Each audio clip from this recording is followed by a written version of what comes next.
airplane mode on, so I don't get a call last year. Okay, real quick, tomorrow, guys, if you're going to practice, open period is from 8:55 to 9:15. I'll shoot an email too, just a heads up. We got mics, so once lunch is done, holler at us, and we can go. All right, we'll get started here. Kind of recapping last week, and we talked about it early in the week of it being a physical week. We did some live work in practice. Really played football. Played more 11 on 11 and just cut it loose. Worked on cutting, getting cut.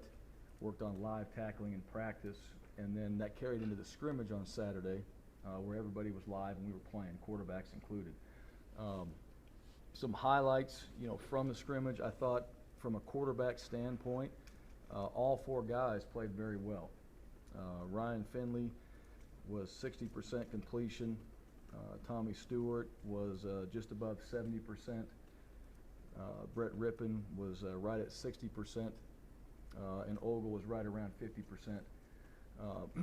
But it's always good to see those guys, play with being live. And the reason why we did it, none of these guys really have many snaps under their belts, if any. And it's good to get out there and cut it loose and see if the plays that they can make, they actually can, and they did.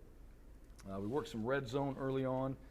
The offense scored a couple times in the red zone, and the defense, like always, stiffened up, forced a couple field goals, had a couple blocked field goals in there as well. So those guys, using different guys in different positions. Did some open field work, which I thought was very good. Just some drives, letting guys cut a loose play. Had a couple drives in there that we called drives to win, where we had the one offense against the second defense, first defense versus the second offense, and it went like we hoped it would. So overall, physical, everybody got around 45 live plays, which is probably a little bit more than we've done in spring for that second scrimmage, but everybody came out healthy. I think everybody came out excited about what we did, and hopefully that energy carries into this week. That's what we hope. And we finish this week with the spring game on April 11th strong, and get everybody good reps, and close that out the next week with that last kind of cleanup practice before we're completely done with spring. But this is a great opportunity this week to come out and see these guys. We're going to have alumni back April 10th. Last year, I think we had 400 and something guys come back. Hopefully it's more than that. So they'll be out of practice, former players here. It's always good to see those guys, have them come back, be around the guys. And then on the 11th, a lot going on that day. We had the spring game, so the first time for everybody to really come out and see this 2015 team. Grant Hedrick, Kellen Moore, they're not coming back, so it's your first chance to see the quarterbacks play and take a look at those guys.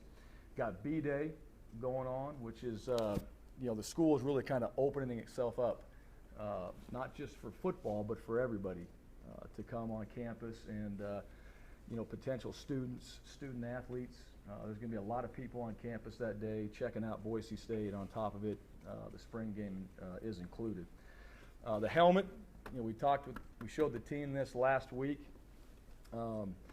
We had a little highlight video, and then we showed the helmet for the future this season, and it turned out to be an April Fool's joke, which they didn't know, that we broke it out on them just a couple days ago. So they were a little bit concerned about it until I told them, hey, we're not actually wearing that. We're going to wear it for the scrimmage on Saturday. So this helmet will be out there. Everybody will be in white helmets. Defense will be in all orange. Offense will be in all blue. So it'll be a true blue and orange with the white helmet, and we'll be celebrating the B-Day with the B helmet. Kellen's going to be there. We are going to honor Kellen. So we'll have him at the game, which will be great. And what an awesome opportunity for our fans to come out and really say thank you for a tremendous career, being the winningest quarterback in college football. You've got a guy that's done something nobody else has done right here in your backyard. Come out and celebrate him. Come out and watch our team. It'll be great weather. A lot going on that day. There'll be more festivities that'll be announced later. But it's going to be a fantastic time, so really excited about that. But overall, where our team's at, you know, we've been, knock on wood, fairly healthy throughout this spring. Jeremy McNichols will actually get back and get a few reps this week. Will not do any live work. Will just be an individual, and then, you know, we'll kind of see where he's at the end of the week. But that's a good sign for him and his healing and his progress that he's made so far. So with that, open up for questions. What was it that the players had concerns about the B helmet, the B logo? Well, I don't know, because they were all too afraid to come to me. So there were some grumblings in the locker room, and, you know, like always, you kind of catch wind of that a little bit. And I actually gave them a chance, like, hey, you guys, if there's anything you want to tell me, you know, make sure you do. Of course, they don't. So at the end of the practice on Friday night, I told those guys about the helmet, and we had them. So it was good. We had a good April Fool's with our team. But, no, they like it. You know, it's something different, but something, you know, usually with uniforms we talk about it. So they like to have their input on what they wear, and they didn't have a chance to have their input on this. So we'll wear it for the spring game. It'll be a whole lot of fun. And you know, we like that B logo. We wore it in our Lafayette game last year with this blue helmet, and it was great. You know, we'll probably do that again at some point. I don't know when, but, you know, we'll figure that out as the season goes on. You mentioned all 4 quarterbacks playing well in the scrimmage. At least from the outside, people are kind of characterizing this as a 2-horse race with Rippon and Finley. What can you say about, I guess, Ogle and Stewart, and how much are they right in the middle of this race? Well, they're all 4 in it, because we haven't decided who's the guy. I thought Ryan played well. You know, Ryan's played in games. Not much more than the other guys.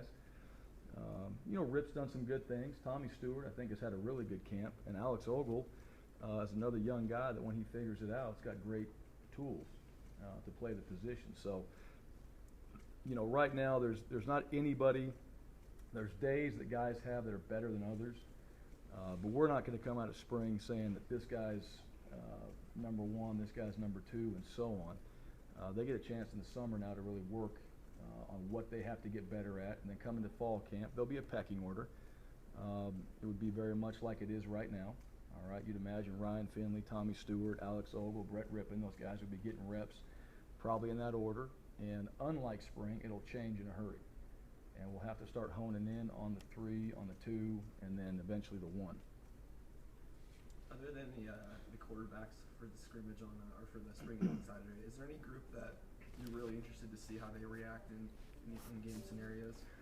Well, you know, all of them, because this is going to be the first time we have a crowd that they've played under for some of these new guys. And so, you know, just the young guys in particular, not a position. The guys that redshirted last year, they're going to have a chance to play, that we're, you know, putting more in the mix just to watch them operate. You know, there's some game day jitters, you know, when people are in the stands, and that's why you do it, so they can go play and, you know, have confidence in what they've learned, have confidence in what they've prepared to do, and to watch them go out there and do it. So, you know, guys like Thomas Spurbeck or Chaz Anderson or Darian Thompson, you know, expect those guys to go out there and perform, do their very best, execute, make the plays they can make, and then Chase Blakely, Ray Ford, guys like that are new faces. You know, let's go see how they operate. You know, when you've got a lot going on, and hopefully, you know, this is the largest crowd we've ever had, you know, in a spring game. That's what we hope for. And, you know, what an awesome time to let these guys go out there and cut it loose. Great preparation for us leading into the first game on the 4th, which has been 6 years since we've done that. You know, so there's a lot going on that day that we want to see, but mainly from the young guys in general. With Kellen, was there much discussion at all about the whole idea of retiring his number, and what went into that decision? And then anything you can tell us about what you guys are doing to honor him on Saturday? Yeah, you know, there's a lot of different models as far as retiring numbers and those type of things. Yes, there was discussion on that. Right now, you guys have been at practice. There's no number 11 rolling around in practice. I'll just say that. So. And there won't be for a long time. And, you know, for us, you know, and I obviously feel that way about Kellen, and it's 4-11. You know, it couldn't be any better to do it on that day. but really to say thank you, you know, and to honor him. And so many people that come into this program that are new know the story of Kellen and know what he was able to accomplish with his teammates and coaches and at this program. And, you know, here's a guy that's around. He works out in the weight room. He's around quite a bit. He lives here in Boise. You know, he represents what we're all about. And really that's what Saturday's about, is giving back to him. We're going to have some different things for him. I don't want to say what it is right now, but it'll be special. And I think for Kellen, he's not a guy that needs any of those things or wants any of those things, but he definitely deserves those things. And that's what, you know, we plan on doing for him. And I think it's special for our team to see that, you know, here's a guy that played on the same field they're playing right now, that's won more games with his teammates than anybody else in the country, and that's pretty cool to us. Coach, in general terms, how difficult would it be for a true freshman to come in the fall and compete for or win that starting quarterback spot? And then with Brett Rippon coming in, you know, at midseason, at semester break, how beneficial is that for his development and possibly his chances of winning the job? Well, it helps. You know, the one thing right now, you know, you've got a group of guys that played together, and Brett, Cam Miles, Ray Ford, those guys are all new. You know, coming into a team that's kind of established, they're returning. You know, for those guys, they probably want spring to end here, you know, fairly soon, so they can take all that knowledge, you know, that they've learned and just kind of sit back and take a deep breath and then start applying it to them individually throughout the summer. They're all going to be a lot better come fall camp. There's just a lot thrown at all of them at this point. But it definitely helps because he'll come out of, for Brett in particular, he'll come out of this spring. He'll know what to work on this summer. He'll have the entire summer here. And then come fall camp, you know, he's going to be a better player. Now, what does that mean as far as him winning the job? I don't know. You know, you would love every player that comes into your program to be able to redshirt. You'd love to marinate them. You'd love them to be able to go through the workouts, to see how we do things in meetings, to get acclimated to school, you know, and the expectations there, and the demands with their time. Doesn't always work that way, and not everybody wants that. You know, everybody wants to come in and play right away. You got to make sure they're ready. So we'll see, you know, to be determined. But all these guys, you know, I know there's always a lot of talk about Brett. Brett's the newest quarterback, and every time a new quarterback comes on campus, you know, he's the guy. And you know, these guys have been working. Ryan's been working really hard. You know, he's been preparing really hard. He spends a lot of time in that film room too. Tommy Stewart, from when he got here to where he is now, is night and day. He is a much better quarterback than he was when he showed up. Alex Ogle, that guy can spin it. You know, when you guys see him, he can throw it as good as anybody we've ever had here. And he's really picking things up. I think Coach Drinkwitz has done a great job with him. So, you know, all four of those guys, I've been pleased with where they are right now, and knowing that they have a tremendous amount of stuff to work on in the summer, which is probably why I'm happy about it, because they're gonna, and their mentality to want to do that is there, and that's the fun part, being around that group. Dylan Sumner-Gardner, it looks like him out there, he just looks comfortable. It looks like I don't want to say different player, but he looks like he's fitting in, I guess. And maybe, has he kind of seized the opportunity he has? And what did you see from him last year? And at this point, now going forward, is he going to get every chance to kind of be out there with Darian? Well, I think so. You know, we'll see what type of summer he had. He's a worker now. That's the one thing with DSG. He's always been a worker since he showed up. He's more mature. He's got game experience. And he's out there communicating. He's just got more confidence. And really, for any young guy, when he came in here, I mean, he wasn't fantastic. He had a lot to learn. He looked good. When he knew where to go, you know, he did it really well. It was getting him pointed in the right direction, and now he's pointing himself in the right direction. You see more of that, more consistency from the way he's playing. But give him another summer. You know, he's already a physical player. Give him another summer to continue to develop physically, and then really to make those calls, to be around a guy like Darian. What an awesome player to learn from, and to be in that secondary group with Dante and Moxie. You know, he's only going to get better. So, you know, expect his summer to be great. Expect fall camp for him to be better, even more knowledgeable and communicating even more than he is right now, and then we'll see what happens from there. One guy I do want to point out on the defensive side is Jonathan Moxley. That guy's played really well. He has been very happy with him. He made quite a few plays in the scrimmage, so he's really stepped up in the secondary. Obviously, a lot of changes in the offensive coaching staff over the past few months. Now that you've had, a spring football session, do you like what you've seen from the coaching staff, and continuity-wise, and is it what you expected? Yeah, that's what I expected. Our coaches are like our players. I mean, there's still a lot of work to be done. And that's not a knock on anybody. That's just the reality, whether the staff stayed the same or not. Things change. We obviously lost players at key positions, so we're trying to find who those next guys are. I think Lee has done a great job with the running backs. He's really got a better feel for what we're doing. He's obviously a good teacher. He wouldn't be in that position if he wasn't.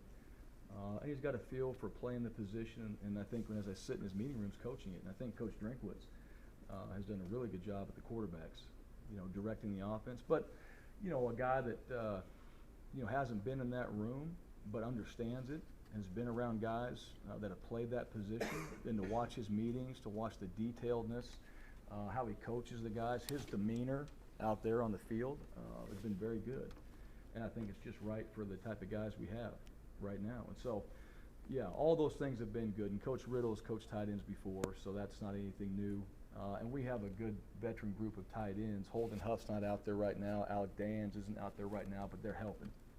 They're helping the young guys. And once those two get back, we upgrade even more at that position. So, yeah, there's a learning curve for everybody. Every single spring is something different for us. We try new things. We try to break everything and put it back together. And that's the fun part, and our coaches understand that. On the defensive side, even though we've stayed the same positionally, things have changed as well. We're doing different things on defense. We're trying new things. We're trying different people. And so it gives everybody a challenge throughout spring.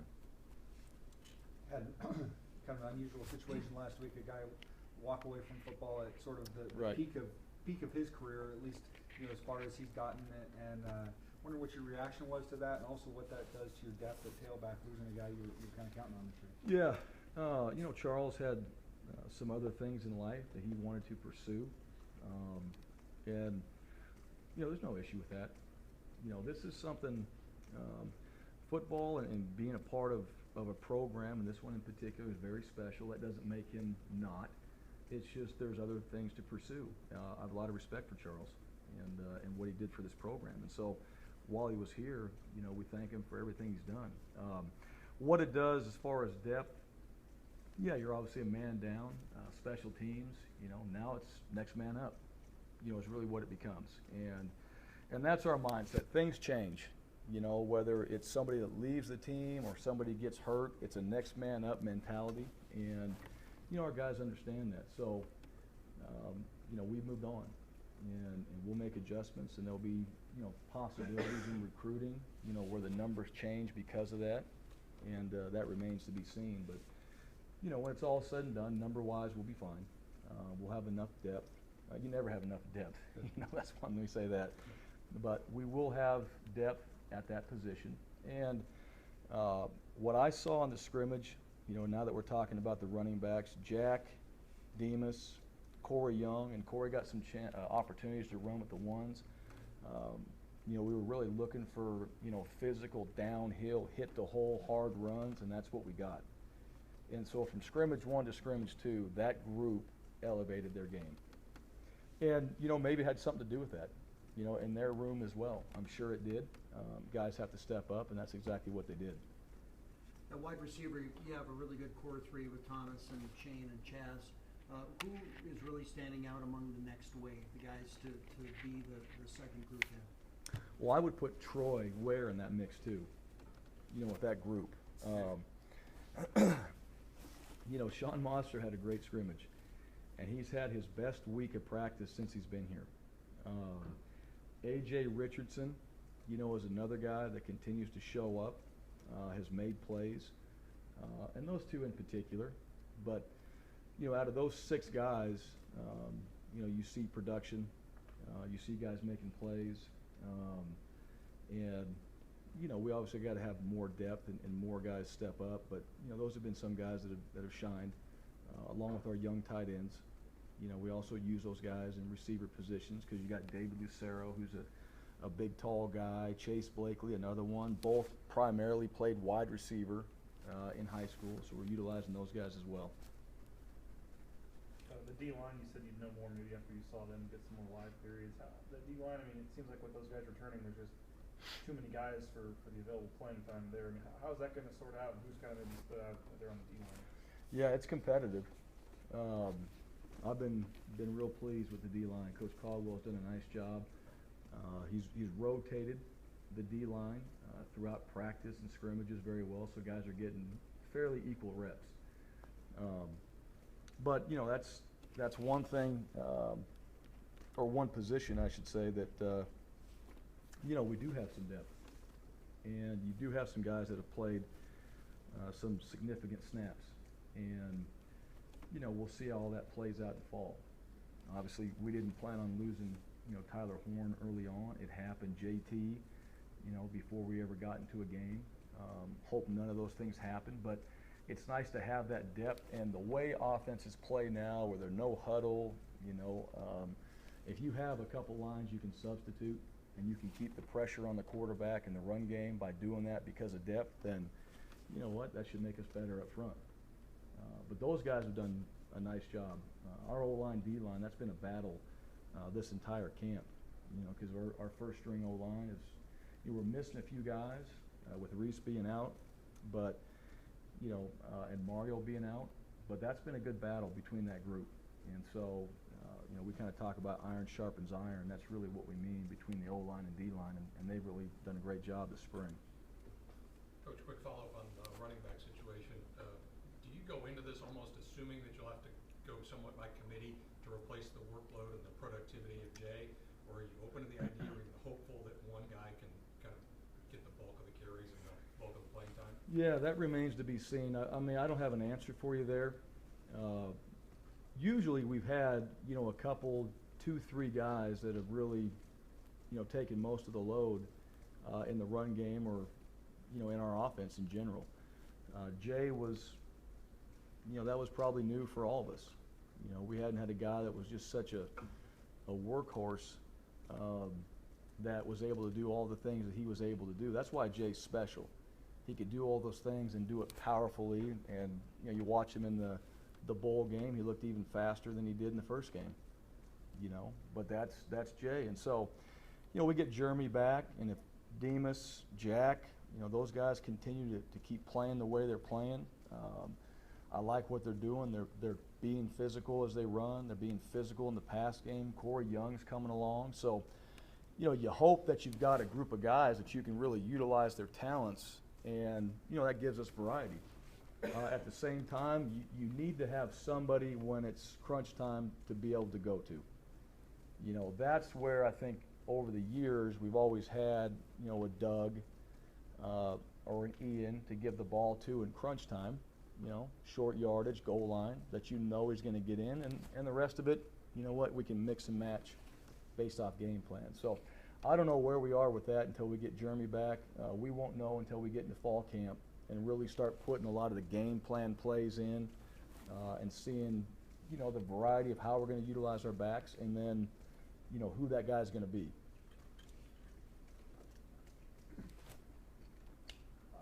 Heard you got invited to talk to the team at USC. Is that something you're doing, or how did that come about? And I don't know if you've already gone, but just kind of what the deal is there. Yeah, Sark wanted me to give their pregame speech to him. So, no, I actually didn't talk to the team. I spoke to a coaches. There's a Nike clinic. Okay. So I think the original Nike clinic started at USC. All right. There's Nike clinics all over, and these are things that we have to go speak at. It happened to be, you know, after we had our clinic the night before, the Rebholz clinic. So I flew out that night, got to USC, spoke in the morning. We had a junior day going on. We have our scrimmage going on that day. got on a plane, hopped back here, and made it back in time to be a part of, you know, what we're doing here. But it was great. You know, it was good to, you know, I think there's probably, you know, 300 high school coaches there. It was a great opportunity to speak to a lot of coaches where our players come from. Quite a few coaches there. You know, we had players in this program that had been to their schools. And then had a little bit of opportunity to go out to practice and know, you know, quite a few guys on that staff. Justin Wilcox is there as the defensive coordinator, so it was good to see him. But to go out there and watch, you know, about 40 minutes of their practice, watch how they do it, you know, get a little bit different ideas, and got a couple, you know, that I thought were really good that we can, you know, probably use at some point in how we do things. But that's always good. To me, I enjoy, you know, talking about football to high school coaches, and I appreciate those guys being there because they're trying to get better.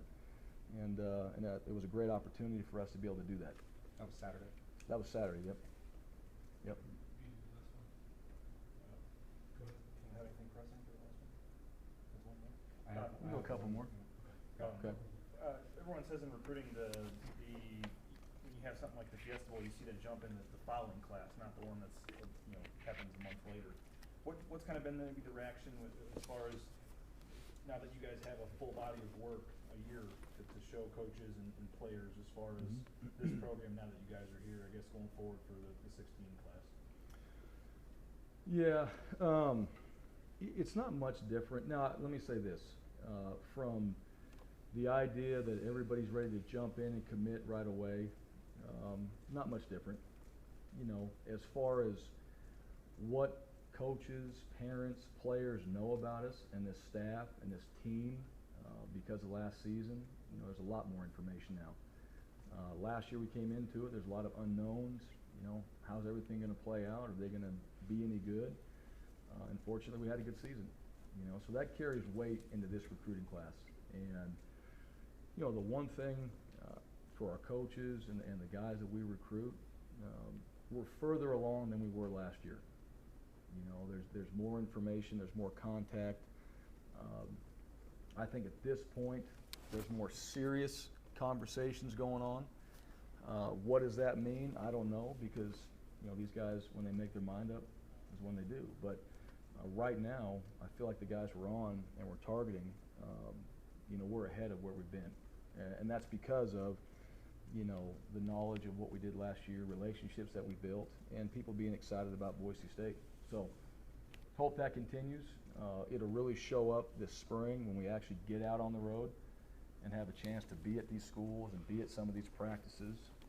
When these guys come on campus for our summer camps, we've got quite a few guys right now that are committed to coming in the summer, which is more than we've had. What does that mean? I don't know at this point, but we're further along than we were, and I think the information that we have on these guys is better. So Thomas Bird got a job the other day. I don't know if Yeah. Byron Howard might be done this year. What is your situation for GAs for 2015? Yeah, so Byron Howard is not done. Tommy Smith will be back, so both those guys will be back. Nate Potter has moved in now into the offensive O-line position, graduate position, and then we'll fill the other graduate position here soon. You still have another offensive GA? We do, Okay. yep, and that will be filled shortly. Remind me who that was last year. Joe Filani was in that position, took a job at Washington State. Okay. Chris Proctor moved into that position, then took a job at Indiana State, and then Thomas Bird took one at New Mexico Highland.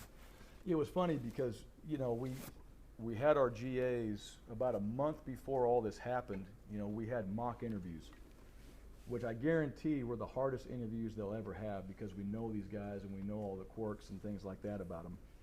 But we had each one of them, Bird, Hout, Tommy Smith, Proctor, you know, they all came in and presented for half an hour, you know, on a position that they would try to get if they were interviewing. We asked a bunch of questions, gave them a bunch of different things, walking in and out of the room, you know, just stuff that comes up in real meetings, you know, interviews. And, you know, about a month later, Thomas Bird, you know, gets his opportunity and he gets to interview and do it by Skype. And then Chris Proctor gets an opportunity to go interview, and both those guys land jobs, and that's awesome. You know, that's what we hope would happen with our graduate assistants, that they come here, they work hard, they learn, you know, hopefully how to do things the way we believe it, and they're able to apply it, and people are excited about it, and they have opportunities to get in this business, and both those guys have done it. You look at, in the last 5-6 years, it seems like a ton of former Boise State players getting into coaching, and now you're adding Nate Potter. It's just the success around here, the vibe around here. Why are so many of these guys jumping in? Yeah, I don't know. I think when you, this is my opinion, you know, football's important here. And I would like to believe that when you're done, you know, guys love it. And whether they go on and play at the next level, I don't know, but they still have that love for the game. And if you do, naturally, you know, coaching's an area that you would go into.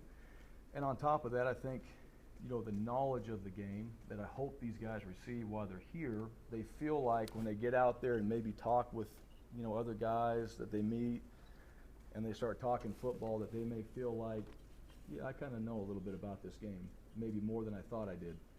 And, you know, hopefully that's something that makes them want to get back into it. But for whatever reason, yeah, it's great. I mean, it's great for us in this profession to see, you know, a bunch of Broncos that are out there coaching, you know, because we're able to stay in touch that way, and we're able to see each other and stay up with what each other's doing. So great to have Nate. We'll get somebody else in here soon, and then you know, hopefully those guys continue to develop in those positions, and those guys get opportunities to go on and have their own position and be a part of a staff and start developing themselves as a coach. Good? Okay. Thanks, guys.